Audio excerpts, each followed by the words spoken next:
다섯 번째 주일을 맞이하여서 하나님께 예배 드리고 또 한 주간을 우리가 새롭게 출발해 나아갑니다.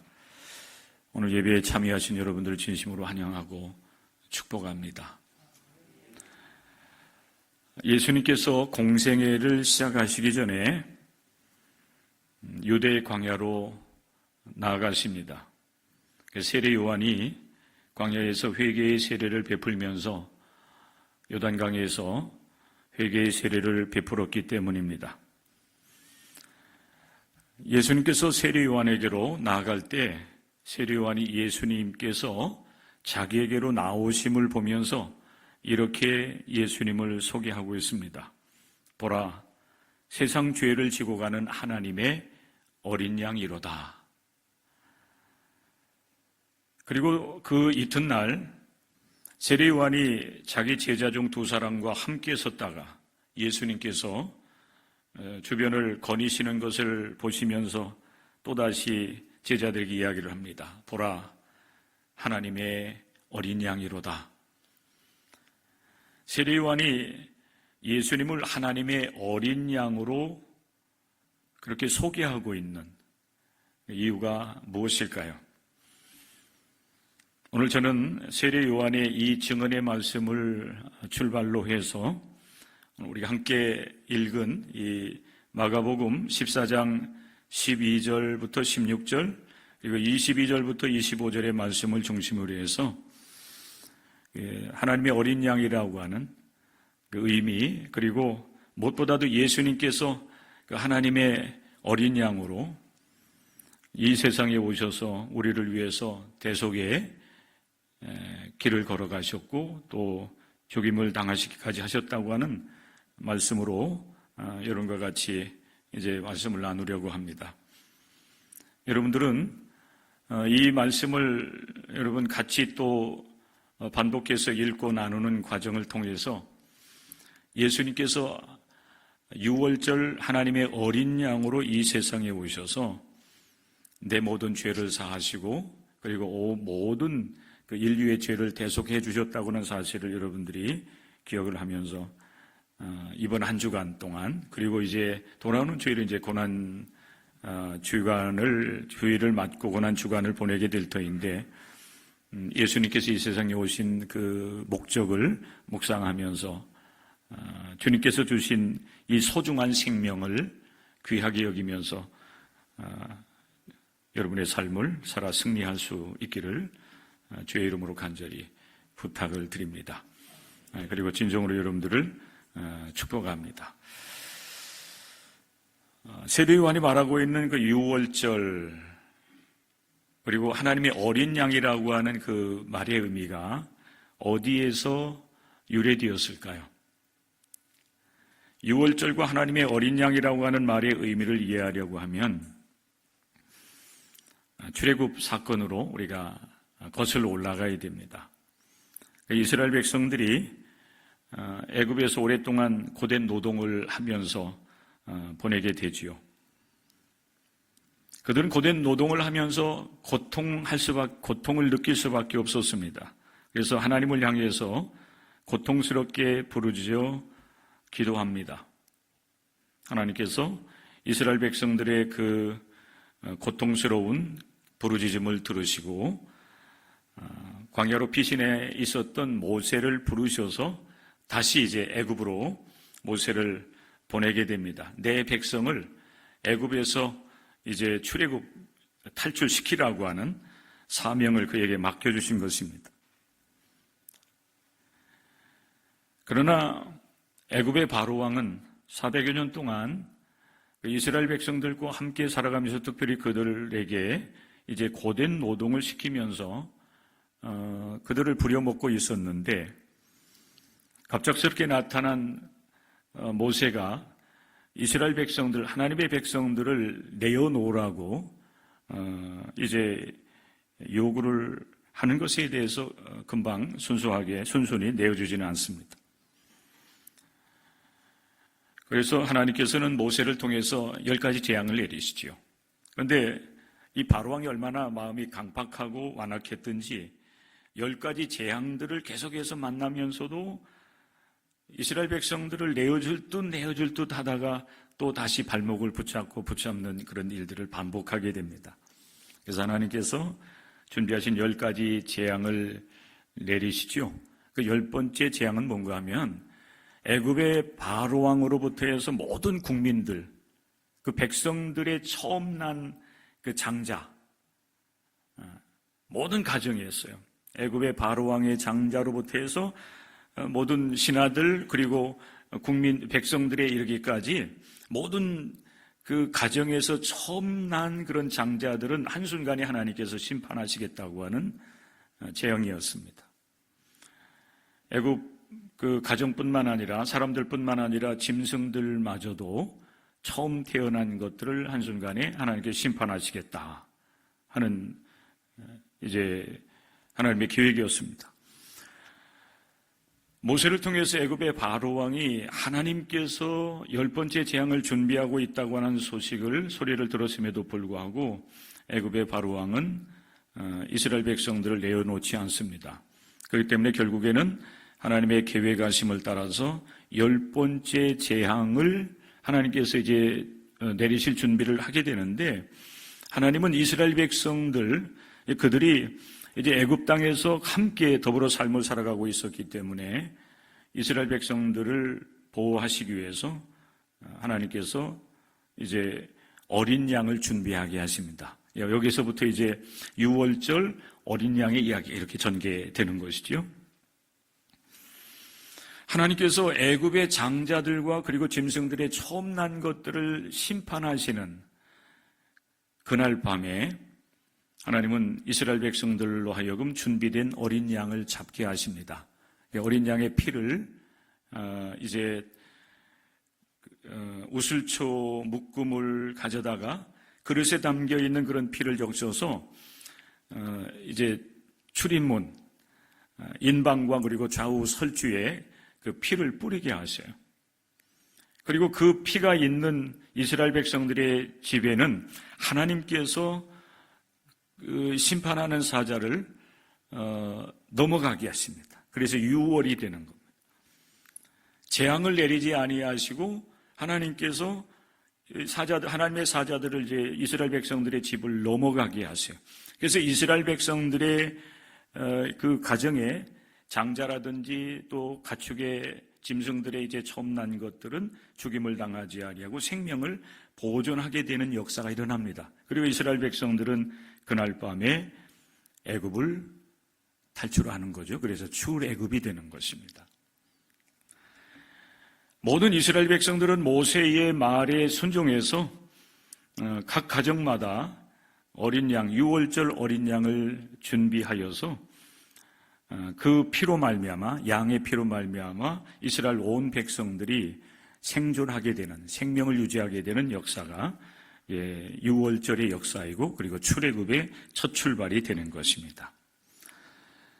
우리가 이렇게 여러분 유월절 어린 양, 예수님을 그 세례 요한이 세상 죄를 지고 가는 하나님의 어린 양이라고 소개하고 있는데, 그 어린 양의 유래를 여기서부터 이렇게 여러분 거슬러 이해를 하게 되면 예수님이 이 세상에 오신 목적을 잘 이해할 수가 있습니다. 그리고 이 사순절 기간을 보내면서 특별히 이제 이번 한 주간 그리고 다음 주간을 우리가 맞이하게 되면은 예수님께서 이 땅에 오셔서 우리 구원상을 이루시기 위해서 이제 순환의 길, 특별히 이제 십자가에서 고난과 죽임을 당하시는 그런 상황을 맞이하게 되는데, 그 왜 예수님께서 이 세상에 오셔서 그렇게 피조물인 인간들에 의해서 고난과 죽임까지 당하셨는가? 왜 하나님의 아들 예수 그리스도는 그렇게 처절하게 버림받은 가운데, 그 고통 가운데 죽임을 당하게 되었는가? 그 예수 그리스도의 고난과 죽음의 의미를 우리가 더 이제 실감할 수가, 이제 어떤 몸으로 체감을 하면서 예수님의 그 대속 사역을 우리가 잘 이해를 할 수가 있는 것입니다. 세례 요한의 그 증언뿐만 아니라 오늘 그 예수님께서는 제자들과 함께 이 땅 위에서 마지막 유월절 음식을 준비하게 하시고 함께 이제 식탁을 나누게 됩니다. 그러면서 예수님께서 우리가 읽은 이 마가복음 14장 22절 이하의 말씀에 보면 제자들에게 떡과 그리고 포도주 잔을 나누어 주시면서 하시는 그 말씀이 있었어요.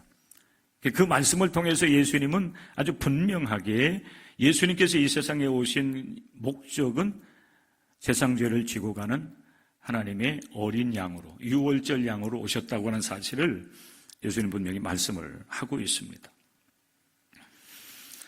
자, 여러분, 그 결론에 이르기까지 우리는 다시 한번 이 마가복음 14장 12절 이하의 말씀들을 반복해서 나누게 될 터인데, 때는 이제 유월절이 이렇게 다가오는 그 즈음이었습니다. 오늘 우리가 읽은 마가복음 14장 12절의 말씀에 보면 무교절 첫날 곧 유월절 양 잡는 날에 그랬어요. 예, 무교절을 지키기 위해서 먼저 유월절을 여러분 하루를 보내게 되는데, 그 유월절은 어린 양의 피를 기억하는, 하나님께서 어린 양을 통해서 이스라엘 백성들을 건져 구원해 주신 그 은혜를 기억하면서 이제 무교절 절기로 나아가는 그런 첫 출발이라고 할 수가 있어요. 출애굽의 첫 출발이 되고 또 우리의 구원의 첫 출발이 되는 것입니다. 이제 유월절 양 잡는 날이 이제 다가왔기 때문에 예수님의 제자들이 예수님께 이렇게 질문을 합니다. 예수님, 유월절 음식을 잡수시기에 준비하시기를 원하십니까?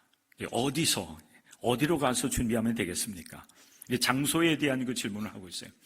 예수님과 그 제자들은 실제적으로 여러분 갈릴리 나사렛을 중심으로 해서 복음 사역을 감당을 하셨고, 또 우리 요한복음의 말씀에 보면은 또 이제 그 예루살렘으로 올라오시기도 하지만은 주로 활동 무대가 예루살렘이라고보다는 여러분이 갈릴리를 주변으로, 갈릴리를 중심으로 해서 사역을 했다고 볼 수가 있어요.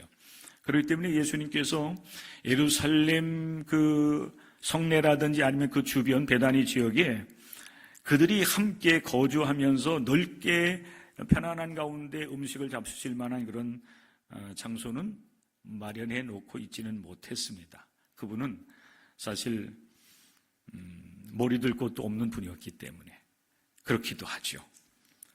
그런데 그보다 사실은 더 중요한 것은 주로 이제 이 갈릴리를 중심으로 사역을 했기 때문에 예루살렘 성내라든지 그 주변에는 음식을 이렇게 편안하게 제자들과 함께 먹을 만한 그런 장소가 없었다고 하는 사실입니다.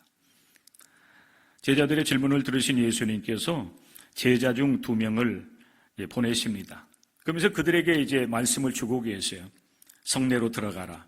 그리하면은 물 한 동이를 가지고 가는 사람을 만나게 될 터인데, 너희들은 그를 따라가서 어디든지 그랬어요.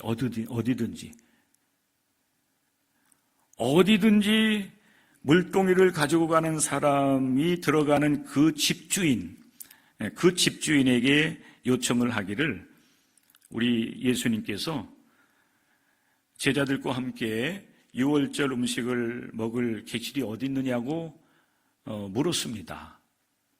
이렇게 말을 하라고 그 2명의 제자들에게 이제 말을 예수님께 주셨습니다. 그래서 이 2 제자가 예수님의 말씀에 순종을 해서 그렇게 여러분 했어요. 그랬더니 놀랍게도 그 집주인이 준비한 큰 다락방을 허락을 해주는 그런 역사가 일어나게 됩니다. 여러분, 예수님께서 제자들과 함께 나누시는 이 말씀을 보면은 예수님께서 이미 유월절 이제 음식을 제자들과 함께 드시려고 모든 준비를 다 갖춰 놓으신 것 같아요.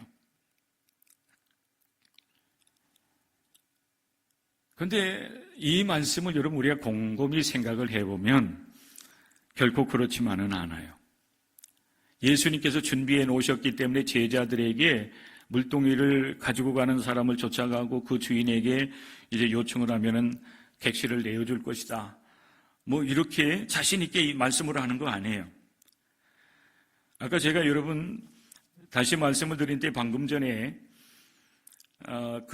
예수님께 제자들에게 물동이를 이고 가는 사람을 따라가고 그리고 어디든지 그가 들어가는 그 집주인에게 방을 이제 객실을 요청하라고 그렇게 말씀하고 있는데, 이 어디든지라고 하는 것은 사실은 정해진 어떤 특정한 장소를 말하는 것은 아니에요.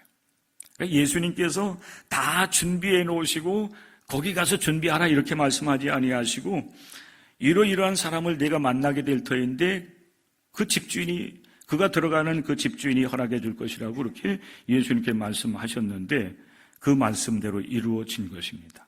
그래서 16절의 말씀에 보면 제자들이 나가 성내로 들어가서 예수께서 하시던 말씀대로 만나 유월절 음식을 준비하니라 그랬어요. 여러분, 제가 왜 이 말씀을 이렇게 자꾸 반복하는지 여러분 잘 이해를 못 하실 겁니다.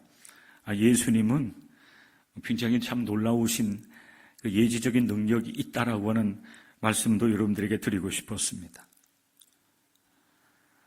그 성내로 들어가면 물동이를 이고 가는 사람이 한 사람일지 아니면 두 사람일지 세 사람일지가 알 수가 없잖아요.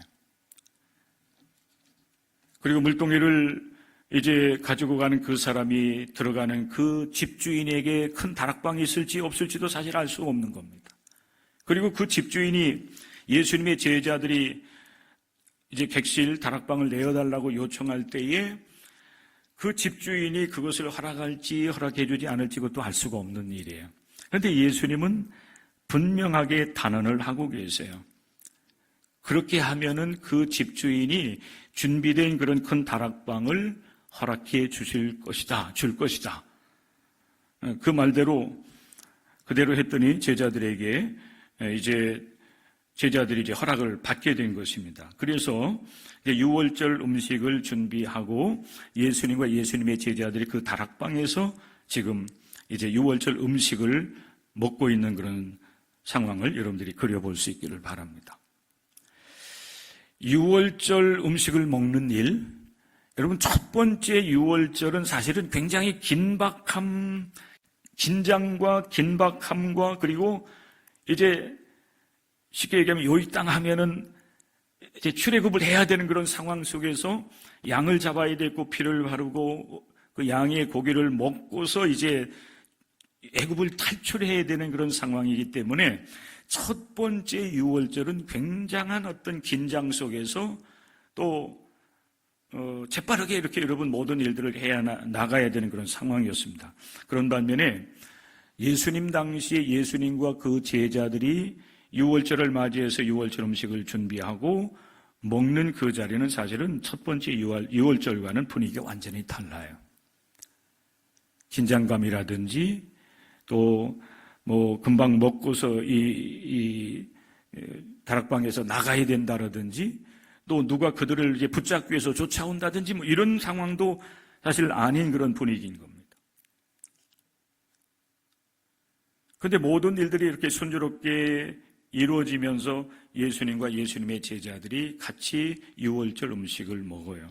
사실은 첫 번째 유월절 하나님께서 유월절을 지키라고 하는 그런 명령을 따라 보면은 유월절 음식은 어린 양을 잡아서 그 피를 출입구에 바르고 그리고 양의 고기를 먹어야 되는데 오늘 말씀해 보면은 예수님과 예수님의 제자들이 양을 먹었다고 하는 말씀은 나오진 않아요. 단지 음식을 잡수시다가 예수님께서 떡을 가지시고 축사하십니다. 이 축사한다라고 하는 것은 하나님을 향해서 감사하는 겁니다. 그리고 그 떡을 떼어서 제자들에게 나누어 주시면서 말씀을 해요. 받으라. 이것은 내 몸이니라. 예수님께서 제자들에게 떡을 떼어주시는 이 행동과 그리고 주시면서 하시는 이 말씀이 굉장한 의미가 있습니다. 이제 우리가 2026년도 고난주간 한 주간을 지나면 또 맞이하고 한 주간 고난주간을 보내게 될 터인데 여러분들이 오늘부터 2주간에 걸쳐서 저는 여러분들에게 주신 이 예수님의 말씀을 묵상하면서 살아가기를 권면합니다. 예수님은 유월절 어린 양으로 이 세상에 오셨어요. 첫 번째 유월절은 어린 양들이 죽임을 당하면서 그 피를 흘려서 이스라엘 백성들의 생명을 보존하는 그런 역할을 어린 양들이 감당을 했습니다.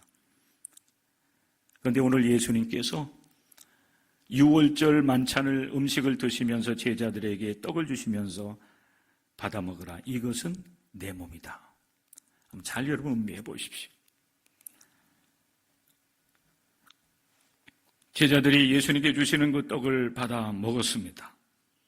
그러자 예수님께서는 또 잔을 가지시고 하나님을 향해서 또 감사 기도를 드리신 이후에 그 포도주 잔을 예수님의 제자들에게 이제 건네 주십니다. 제자들이 돌아가면서 예수님께 건네 주신 포도주 잔을 받아 마셨습니다. 그러자 예수님께서 또다시 이제 말씀을 하시는 것입니다. 이르시되 이것은 많은 사람을 위하여 흘리는 나의 피 곧 언약의 피니라. 진실로 너희에게 이르노니 내가 포도나무에서 난 것을 하나님의 나라에서 새 것으로 마시는 날까지는 다시 마시지 아니하리라고 말씀하십니다.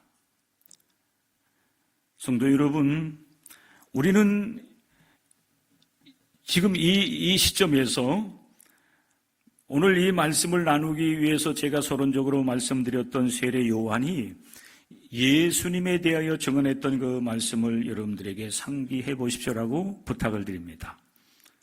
세례 요한이 자기 자신에게로 이제 나오고 있는 예수님을 바라보면서 세례 요한이 예수님을 어떻게 여러분 증언했습니까?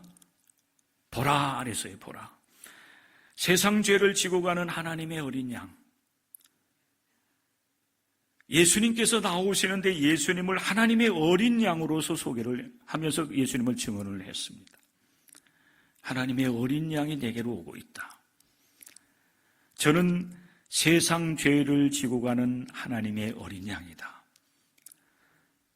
여러분, 어린 양 하면 이스라엘 백성들에게 있어서는 유월절 어린 양을 생각하지 않았겠습니까?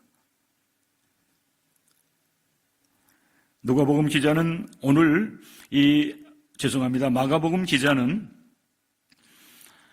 오늘 우리가 함께 읽고 나눈 이 마가복음 14장의 말씀을 통해서 예수님께서 제자들과 함께 유월절 음식을 드시는 그 광경을 우리에게 소개하면서 예수님을 하나님의 어린 양이라고 하는 그런 표현을 통해서 예수님을 증언하고 있지는 않아요. 그러나 예수님께서 제자들과 함께 음식을 나누면서 떡을 띄워주시고 그리고 잔을 나누어 주시면서 하시는 그 말씀, 이 떡은 내 몸이다. 받아 먹으라. 이 잔은 내가 이제 많은 사람들을 위하여서 흘리는 나의 피, 곧 언약의 피라고 하시면서 그 포도주 잔을 주시면서 하시는 이 말씀을 우리가 여러분 곰곰이 생각해 볼 때 마가복음 기자가 여러분 이 말씀을 우리에게 증언을 해 주시면서 우리에게 하고 싶은 말씀이 무엇이었을까를 여러분 생각하게 되는 것입니다. 그는 여러분 이렇게 말하고 있는 것입니다. 보라, 세상 죄를 지고 가는 하나님의 어린 양이라고 소개되었던 예수님께서 지금 이 순간 많은 사람의 죄를 사하시고 구원하시기 위해서 온 세상의 죄를 짊어지시고 이제 하나님께로 나아가고 있는 하나님의 어린 양이다라고 예수님을 소개하고 있는 것입니다.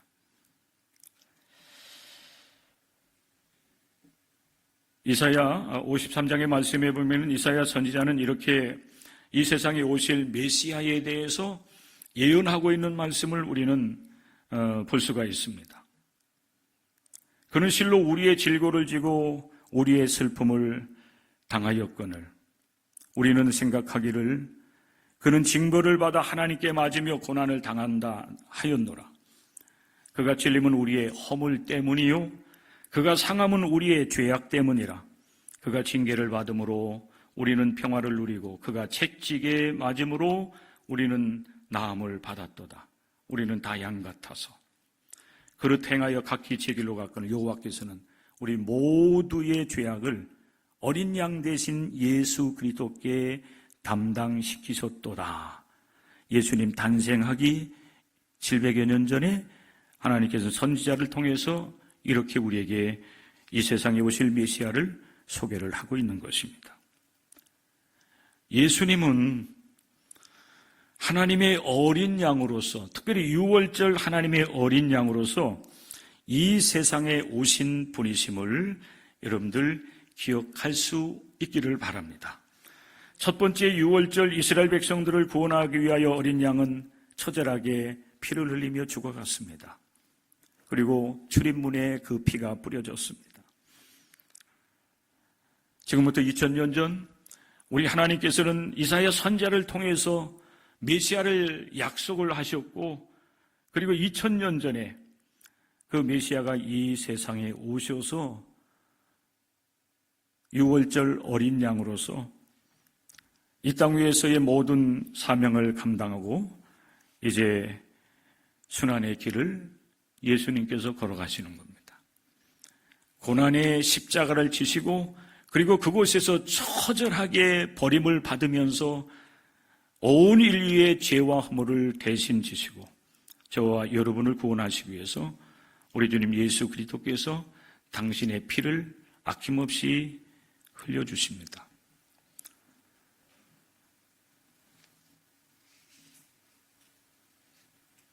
이것은 많은 사람을 위하여 흘리는 나의 피 곧 언약의 피니라.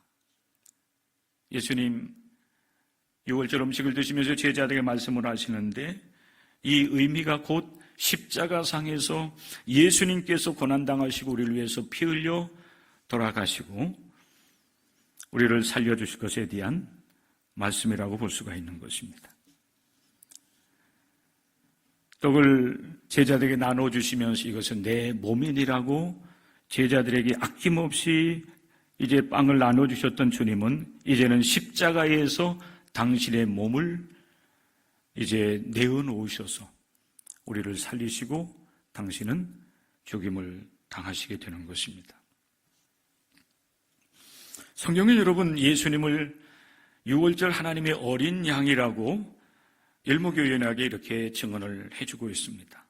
그리고 복음을 통해서 여러분 일괄적으로 증언되고 있는 말씀이 바로 이 말씀인 거예요. 그렇기 때문에 히브리서의 말씀에 보면 히브리서 기자는 이렇게 예수님을 증언을 하고 있습니다. 예수님은 이 세상에 오신 대제사장이 되신다는 거예요.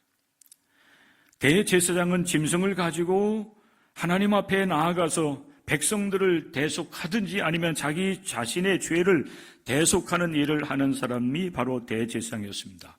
그런데 예수님을 히브리서 기자는 대제사장으로 소개를 하면서 예수님은 짐승을 가지고 가서 그 피를 흘려서 백성을 대속하는 일을 하신 제사장이 아니라 짐승의 피가 아닌 당신의 몸을 주님께 단번에 드려서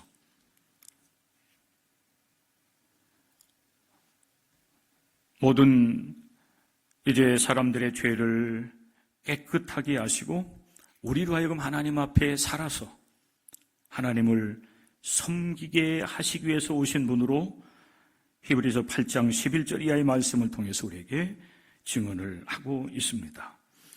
사랑하는 성도 여러분, 저는 아주 단순하게 이 말씀을 다시 한번 여러분들에게 이렇게 소개를 하면서 한 주간 동안 우리가 무엇을 여러분 이제 묵상하면서 어떻게 우리에게 주어진 삶을 살아가야 될 것인가에 대해서 여러분들에게 결론적으로 말씀을 드리고 싶습니다. 여러분에게 있어서 예수님은 누구이십니까? 특별히 이 사순절 이제 곧 다가오게 될 고난주간, 고난주일, 고난주간을 우리가 앞에 두고서 다시 한번 여러분들에게 이렇게 질문을 합니다. 여러분에게 있어서 예수님은 누구이십니까? 많은 사람들이 예수님에 대해서 이런저런 얘기를 하지요. 어떤 사람은 세례 요한이라고 얘기합니다. 어떤 사람은 엘리야라고 얘기합니다. 또 어떤 사람들은 많은 선지자 중에 한 사람이 다시 살아났다고 얘기하기도 합니다. 그런데 예수님은 우리에게 여러분 대답을 듣기를 원하십니다. 당신은 나의 모든 죄를 사하시고 온 인류의 죄를 대속하시기 위해서 이 세상에 오신 유월절 하나님의 어린 양이십니다. 이 대답을 듣기를 원하십니다. 그럼 우리는 여러분 예수 그리스도를 깊이 묵상하면서 한 주간 동안 여러분 삶을 살아가시되 우리에게 다가오시는 유월절 어린 양을 여러분들이 바라볼 수 있기를 원하고 그 어린 양 대신 예수 그리스도께서 여러분을 위해서 고난의 길을 걸어가시면서 여러분에게 생명을 더하여 주시고자 당신의 몸을 찢으시고 그리고 그 몸에 있는 모든 물과 피를 아낌없이 내어놓으시는 예수님을 발견하고 그분을 영접할 수 있는 그런 복 있는 주일 그리고 한 주간이 될 수 있기를 간절히 소망합니다. 세상 죄를 지고 여러분에게 다가오시는 어린 양 되신 예수님, 그분의 여러분 어깨에 저와 여러분의 온갖 그 죄악이 다 여러분 메워져 있는 겁니다. 우리가 이 시대를 바라보면서 인간이 얼마나 큰 죄인인가, 인간이 얼마나 악한 존재인가, 하나님의 형상대로 하나님의 핏값으로 사신 사람들을 우리가 너무 쉽게 죽이고 또 죽임을 당하는 그런 시대 속에서 살아가면서 우리 주님께서 우리를 위해서 대속하시는 그 대속의 의미가 어디 있는지, 우리가 구원받은 하나님의 사람들로서 우리에게 주어진 이 시대를 우리가 어떻게 믿음으로 살아가야 될 것인지 하나님 앞에 묻고 하나님의 인도함을 받는 여러분들이 되었으면 좋겠습니다. 예수님, 당신은 유월절 어린 양으로 내게 오시는 구세주가 되십니다. 이 고백을 하면서 이번 한 주간 동안 믿음으로 힘있게 출발하시고 순간순간 하나님 앞에, 하나님의 부르심 앞에 응답하시고 믿음으로 여러분 나아가는 여러분의 복된 삶이 되시기를 주의 이름으로 간절히 축원합니다. 기도하겠습니다.